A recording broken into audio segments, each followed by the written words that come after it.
Hi friends, నేనైతే మలిదా లడ్డూల కోసం రొట్టె చేస్తున్నా.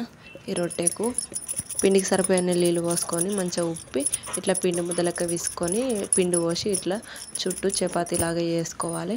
చపాతీలాగా చేసినాక మంచిగా కాలిన పెనం మీద మనం చేసిన చపాతీని రొట్టెని వేసి ఇట్లా ఒకవైపు కాలినాక పైన నీళ్ళు చల్లి రెండో వైపుకు తింపుకోవాలి. రెండో వైపు కూడా మంచిగా కాల్చుకోవాలి. మరీ గట్టిగా కాల్చొద్దు, ఎందుకంటే ఇది మలిదా లడ్డూల కోసం కాబట్టి కొంచెం మెత్తగా ఉండేలాగా మనం బాగా మంట పెడితే రొట్టెలు అనేటివి మెత్తగా ఉంటాయి. కాబట్టి మనం మంట మంచిగా పెట్టి ఈ రొట్టెలను చేసుకొని ఇవి చిన్న చిన్న ముక్కలుగా చుంచుకోవాలి. ఇట్లా చిన్న చిన్న ముక్కలుగా చుంచి దీంట్లోనే మనం నెయ్యి, యాలకుల పొడి, మనం పిండి ఎంతైతే తీసుకున్నామో దానికి సగానికి ఎక్కువ చక్కెర వేసి, నేనైతే చక్కెర పొడి వేసేసిన.